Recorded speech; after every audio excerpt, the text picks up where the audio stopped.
changing topics real quick, right? You're here, for David Morrell, but a lot of people may not know this. Tank was using the twins for sparring, Angel and Chavez Barrientos. How was that? And Kevin Brown, he had Kevin Brown in there for a little bit of time in his camp. So yeah, we definitely helped him, with some of this camp. That's for sure. How was it? How was you're familiar with Tank, gone against him twice with Mario Barrios and Hector Garcia. What's the improvement, or what do you see different from Tank in this camp? With the sparring you've seen with him do with the twins and with the Alpha Brown as well.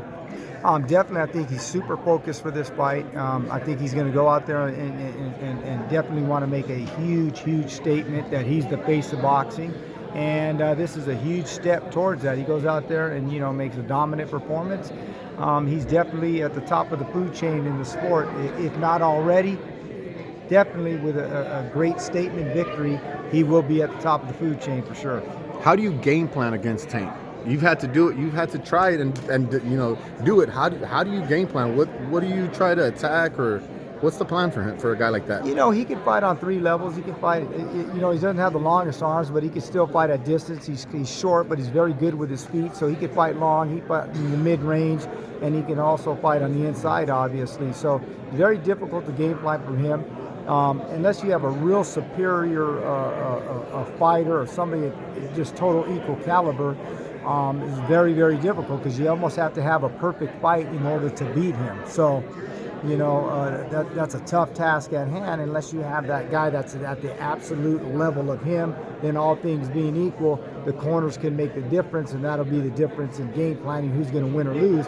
But when you have a guy who's a pretty superior athlete to most of the guys he goes in the ring with, right, and he has a good high ring IQ, it's very difficult. You have to have a perfect fight to beat him. Mario Barrios was super close to doing it. As we all remember, Floyd Mayweather went into his corner and said, "Hey man, look, dude, you're losing this fight." I think at that point there was maybe 2 rounds to go in the fight. You got to get the knockout.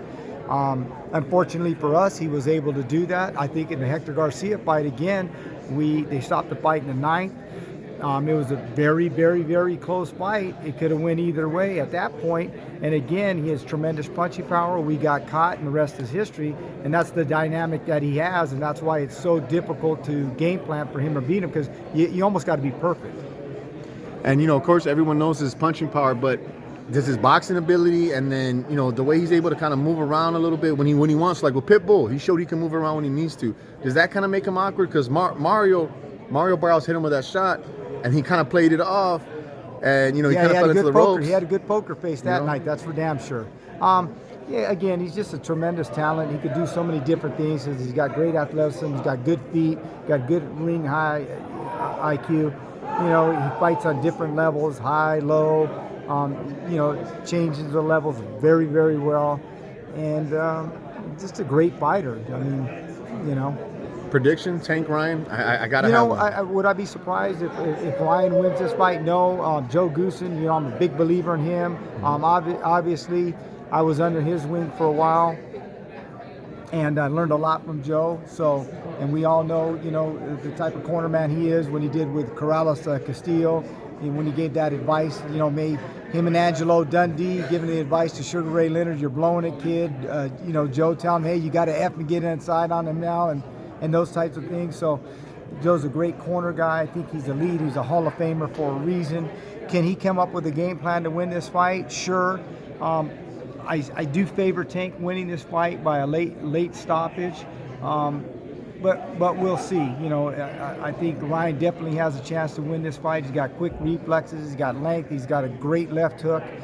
And he's got Joe Goosen in his corner. So we'll see how it plays out.